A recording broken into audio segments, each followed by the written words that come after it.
मेरे सारे भाई बहनों को जय मसीह की।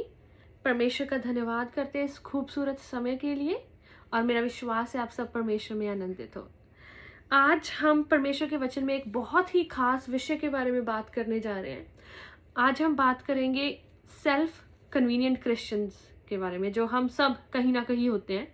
क्या होता है कि सेल्फ कन्वीनियंट क्रिश्चियंस क्या होते हैं कि वो लोग, हम सब लोग जो दावा तो करते हैं कि हम परमेश्वर के वचन पर चलने वाले लोग हैं, पर जब जब जब हमें परमेश्वर के वचन पे चलना मुश्किल लगता है तब तब हम अपनी कन्वीनियंस, अपने हिसाब से उसके वचन को तोड़ फोड़ के वो करते हैं जो हमें सही लगता है। तो मैं परमेश्वर के वचन से आपसे बात करना चाहती हूँ। आज हम पढ़ेंगे यिर्मयाह की पुस्तक, उसका अध्याय 42 और 43, 42 और 43 चैप्टर हम पढ़ेंगे, जिसमें हम उस समय का देखेंगे कि जब बेबीलोन का जो राजा है उसने यहूदा पे हमला किया और उस पे कब्जा कर लिया। उसने बहुत तोड़फोड़ की, सब बर्बाद कर दिया। कुछ यहूदी लोगों को वो बेबीलोन ले गया और कुछ थोड़े बहुत लोग यहूदा में रह गए। और क्योंकि यहूदा में सब कुछ बर्बाद हो चुका है तो वो जो लोग हैं वो बहुत डरे हुए हैं और वो ये प्लान कर रहे हैं कि अभी हम मिस्र को जाएंगे, क्योंकि मिस्र जो उस टाइम पे बहुत ही एक बड़ा डेवलप्ड देश था, बहुत ही उन्नति वाला देश था और वहाँ पे बहुत रिसोर्सेज थे। तो उन्होंने ये फैसला किया कि वो अभी मिस्र के देश को जाएंगे और वहाँ जाने से पहले वो ये सोचते हैं कि चलो हम परमेश्वर से पूछते हैं कि अभी जो हम थोड़े से लोग रह गए हैं यहूदा में, हम क्या करें। तो वही बातें अभी हम देखते हैं, वो कैसे आके यिर्मयाह नबी के पास आते हैं और क्या उससे कहते हैं। मैं पढ़ूंगी अध्याय 42 यिर्मयाह की पुस्तक, उसकी दूसरी आयत से। यो लिखा है, यिर्मयाह भविष्यद्वक्ता के निकट आकर कहने लगे, हमारी विनती ग्रहण कर, अपने परमेश्वर यहोवा से हम सब बचे हुओं के लिए प्रार्थना कर, क्योंकि तू अपनी आंखों से देख रहा है कि हम जो पहले बहुत थे अब थोड़े बच गए हैं। इसलिए प्रार्थना कर कि तेरा परमेश्वर यहोवा हमको बताए कि हम किस मार्ग से चलें और कौन सा काम करें। तो वो यिर्मयाह के पास आते हैं बहुत अच्छे लोग बन के, बहुत ऐसे लोग कि हम परमेश्वर की आज्ञा के बिना तो हम चल ही नहीं सकते, हम चलते ही नहीं है, ना दाएं ना बाएं, हम वही करेंगे जो परमेश्वर हमें बोलता है। तो वो यिर्मयाह को बोलते हैं कि हम अपने परमेश्वर से पूछ के हमें बता कि हम आगे क्या करें। हम भी अपनी लाइफ में करते हैं ऐसा। हम जब किसी सिचुएशन में होते हैं, जब हमें नहीं पता होता या फिर हमें पता होता है कि हम क्या करना चाहते हैं, फिर भी हमें एक कंफर्मेशन परमेश्वर से चाहिए होती है, तो हम लोग बड़ी प्रेयर रिक्वेस्ट देते हैं, मेरे लिए प्रार्थना करना, परमेश्वर की मर्जी मेरी जिंदगी में पूरी हो। पर हम एक्चुअली में करते क्या है, जो हमारी मर्जी होती है, जो हमें ऑलरेडी पता होता है, हमें पता होता है कि ये वाली चीज करनी है, इसी से मैं इस चीज से बाहर निकल, हम अपनी योजनाएं बनाते हैं। हमें कई बार पता भी होता है कि ये चीज जो मेरी योजना है ये परमेश्वर के वचन के खिलाफ है, हम फिर भी कहीं ना कहीं उसे तोड़ फोड़ के मैनिपुलेट करके अपने हक में वचन को कर ही लेते हैं। तो यहाँ पे देखते हैं आगे परमेश्वर के वचन में क्या लिखा है। तो यिर्मयाह उनसे क्या कहता है। यिर्मयाह भविष्यद्वक्ता ने उनसे कहा, मैंने तुम्हारी सुनी है, देखो मैं तुम्हारे वचनों के अनुसार तुम्हारे परमेश्वर यहोवा से प्रार्थना करूंगा और जो उत्तर यहोवा तुम्हारे लिए देगा मैं तुमको बताऊंगा और तुमसे कोई बात ना छिपाऊंगा। तो उसके बाद वो बोलते हैं, तब उन्होंने यिर्मयाह से कहा, यदि तेरा परमेश्वर यहोवा तेरे द्वारा हमारे पास कोई वचन पहुंचाए और हम उसके अनुसार ना करें तो यहोवा हमारे बीच में सच्चा और विश्वास योग्य साक्षी ठहरे।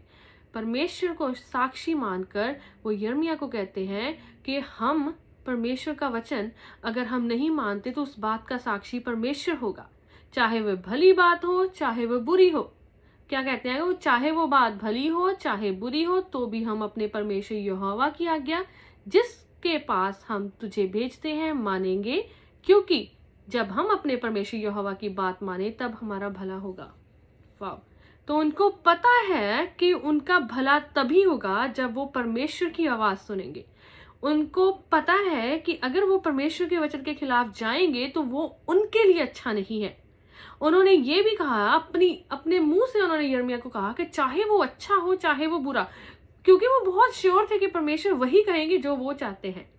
उनको कहीं ना कहीं पक्का पता था कि परमेश्वर हमें मिस्र में जाने के लिए हाँ कर देंगे, क्योंकि उनकी आंखें वही देख रही थी। यहूदा में रहना वो सोच भी नहीं सकते थे, सब कुछ नष्ट हो चुका था, बेबीलोन का राजा वापस आके कभी भी वापस उन पे हमला कर सकता था, और मिस्र में जाने से अच्छा आइडिया कोई हो नहीं सकता था। और उन्होंने ऑलरेडी डिसाइड कर लिया था, और उनको पता था कि जो उन्होंने सोचा है परमेश्वर ने भी वही सोचा होगा। वो बहुत श्योर थे इस बात को लेके, इसीलिए वो बड़े कॉन्फिडेंस के साथ यिर्मयाह के पास गए और उन्होंने परमेश्वर को साक्षी मानकर कहा कि चाहे वो बात अच्छी हो चाहे बुरी हो, हम वो करेंगे, क्योंकि हमें पता है हमारा भला उसी में है। तो देखते हैं परमेश्वर उनसे क्या कहते हैं। 10 दिन बाद परमेश्वर यिर्मयाह को उत्तर देते हैं। तो यिर्मयाह मैं 9वीं आयत से पढ़ूंगी। यिर्मयाह उनको बोलता है, इज़राइल का परमेश्वर यहोवा जिसके पास तुमने मुझको इसलिए भेजा कि तुम्हारी विनती उसके आगे कह सुनाऊं, वह यूं कहता है, यदि तुम इसी देश में रह जाओ तब मैं तुमको नष्ट नहीं करूंगा वरन बनाए रखूंगा। यदि तुम इसी देश में रह जाओ, यदि तुम यहूदा में रह जाओ तो मैं तुम्हें नष्ट नहीं करूंगा, बनाए रखूंगा। मैं तुम्हें नहीं उखाड़ूंगा वरन रोपे रखूंगा, क्योंकि तुम्हारी जो हानि मैंने की है उससे मैं पछताता हूं। तुम बेबीलोन के राजा से डरते हो, अतः उससे मत डरो। यहोवा की ये वाणी है, उससे मत डरो, क्योंकि मैं तुम्हारी रक्षा करने और तुमको उसके हाथ से बचाने के लिए तुम्हारे साथ हूं।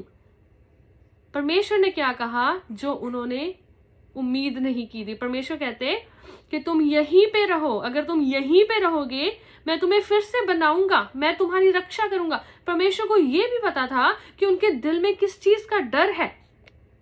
परमेश्वर को पता था उनके दिल में किस चीज का डर है। उनके दिल में डर था कि कहीं बेबीलोन का राजा फिर से ना आ जाए। परमेश्वर ने उस चीज की भी एश्योरेंस 2 बार परमेश्वर ने उनको बोला, मत डरो, उससे मत डरो। परमेश्वर ने यह भी बोला कि जिससे तुम डरते हो मैं उसी के मन को भी बदलने की सामर्थ्य रखता हूं। तो परमेश्वर ने वो बोला जो वो नहीं सुनना चाहते थे। अभी उनका क्या रिस्पॉन्स था वो हम देखते हैं। मैं पढ़ूंगी अध्याय 43 उसकी 2री आयत। तब होशाया के पुत्र अजर्या और कारेह के पुत्र यूहानन और सब अभिमानी पुरुषों ने यिर्मयाह से कहा, तू झूठ बोलता है, हमारे परमेश्वर यहोवा ने तुझे ये कहने के लिए नहीं भेजा मिस्र में रहने के लिए मत जाओ। ये कहने क्या कहते हैं वो यिर्मयाह को, तू तो झूठ बोलता है, हमारे परमेश्वर ने नहीं कहा कि तुम मिस्र में मत जाओ, परंतु नेरिय्याह का पुत्र बारूक तुमको हमारे विरुद्ध उकसाता है कि हम कसदियों के हाथ में पड़े और वे हमको मार डालें या बंदी बनाकर बेबीलोन को ले जाएं। बहुत अच्छे से उन्होंने इस चीज को बदल दिया, मैनिपुलेट कर दिया। परमेश्वर की उस कमांड को, परमेश्वर के हुक्म को बड़े ही सफाई से उन्होंने रिजेक्ट कर दिया। क्या कहा उन्होंने, तू तो झूठ बोलता है, तुझे तो किसी ने भेजा है ताकि वो बेबीलोन का राजा आके हमें गुलाम बना के ले जाए। करना तो उन्होंने पहले से वही था। जब परमेश्वर की मर्जी उनकी मर्जी के अनुसार नहीं थी तो उन्होंने बहाने बनाने शुरू कर दिए। ऐसे करते हैं हम, जब हमें कोई चीज हमारी लाइफ में हम जो करना चाहते हैं और हमें पता है वो वचन के खिलाफ है और वो वचन हमें, आत्मा हमें अंदर से ताड़ता है कि नहीं नहीं, तो हम कहते हैं शैतान हमें रोक रहा है, शैतान नहीं चाहता कि हम ये काम करें, शैतान हमें नहीं करना दे रहा है। क्यों करते हैं हम ऐसा? क्योंकि हम परमेश्वर को प्यार नहीं करते। क्योंकि परमेश्वर के वचन में अगर हम यूहन्ना की पुस्तक में देखते हैं, उसमें तो यूं लिखा है कि अगर यदि तुम मुझसे प्रेम रखते हो तो तुम मेरी आज्ञाओं को मानेंगे। यूहन्ना उसका 14 अध्याय 15 आयत। यदि तुम मुझसे प्रेम रखते हो तुम मेरी आज्ञाओं को मानोगे। प्रेम हम अपने आप से रखते हैं। हमारी जिंदगी में हमसे पहले, हमारे परमेश्वर से पहले हम खुद आते हैं, हमारी अपनी मर्जी आती है, हम वो करते हैं जो हमें सही लगता है। परमेश्वर उनको मिस्र देश से बड़े बड़े काम करके निकाल के लेके आया। परमेश्वर ने उनको ब्लेस किया। वो अपनी गलती, अपने पापों की वजह से उन्होंने सब कुछ अपनी लाइफ में इनवाइट किया, और जब सब खत्म हो गया तब भी परमेश्वर उनसे वादा कर रहे हैं कि तुम यहीं पे रहो, तुम यहीं पे रहो, मैं तुम्हें फिर से बढ़ाऊंगा, मैं तुम्हें फिर से खड़ा करूंगा, मत डरो, किसी से मत डरो। पर उनको वापस मिस्र में जाना है। जिस गुलामी से परमेश्वर लेके आया उनको निकालकर, उनको वापस वहीं पे जाना है, क्योंकि उनका दिल वहीं पे लगता है, क्योंकि उनके दिल को तसल्ली वहीं मिलती है, वही पाप में, वही करप्शन में, वही नशों में, वही व्यभिचार में, वही धोखाधड़ी में, क्योंकि वो रास्ता उनको बहुत आसान लगता है। अगर आज आप एक ऐसी सिचुएशन में हो जहां आपको निकलने के लिए आपको बहुत आसान रास्ता निकल रहा है, पर वो दिख रहा है वो परमेश्वर की मर्जी के अनुसार नहीं है, तो मत जाइए, मिस्र में मत जाइए। चाहे यहूदा में रहना आज आपको जितना भी मुश्किल लग रहा है, अगर आपको दिख रहा है कि ये तो पूरा बर्बाद हो चुका है, यहाँ पे तो मैं कहाँ रहूं, मैं क्या खाऊं, यहाँ पे तो दुश्मन कहीं भी कभी भी आ सकता है, परमेश्वर के वचन को याद रखिए। मत डर, उस राजा से, उस बेबीलोन के राजा से मत डर, इन हालातों से मत डर, इन हालातों से मत डर, इस गरीबी से मत डर, इस मजबूरी से मत डर। नौकरी से निकाल भी देंगे तो मत डर, मैं हूं। पर व्यभिचार में मत जा, झूठ में मत जा, धोखे में मत जा, वो मत कर जो मेरे वचन के खिलाफ है। मैंने तुझे मिस्र से निकाला है, मैंने तुझे उस गुलामी से निकाल के आजाद किया है, एक नई जिंदगी दी है, वापस मत जा। आज डिसाइड करना है, इसी वक्त हमने डिसाइड करना। अगर हमारी लाइफ में ऐसी कोई सिचुएशन है, अगर हमारी लाइफ में ऐसा कोई हालात आज है कि हमें बहुत आसान रास्ता दिख रहा है पर वो परमेश्वर के वचन के खिलाफ है, आज हमें नबी के पास, किसी के पास जाने की जरूरत नहीं है। आज चाहे हमारे पास यिर्मयाह नबी नहीं है जो परमेश्वर के पास जाके हमारे लिए आंसर लेके, हमारे पास ये वचन है, हमारे पास हर चीज का जवाब है। परमेश्वर ने हमें ऑलरेडी सब बता दिया। हमारे पास वो पवित्र आत्मा जो हमें अंदर से, वो जो हमें डांटता है जब हम कुछ गलत करते हैं, अगर आपको वही आवाज आ जा रही है, आपको वचन बता रहा है कि ये गलत है, उस चीज को मत कीजिए। आज परमेश्वर पे भरोसा रखकर उस यहूदा में रुक जाइए, क्योंकि परमेश्वर उस यहूदा में आपको ब्लेस करेंगे, क्योंकि उस यहूदा में परमेश्वर आपको ब्लेस करना चाहते हैं। मत जाइए उस मिस्र में, क्योंकि जब इजराइली वापस चले गए थे मिस्र में, उनका अंत बुरा हुआ था। जब हम परमेश्वर की आज्ञा के अनुसार नहीं चलते तो हम खुद कॉन्सिक्वेंसेस को अपनी लाइफ में, उस नतीजों को अपनी लाइफ में इनवाइट करते हैं। तो मत कीजिए।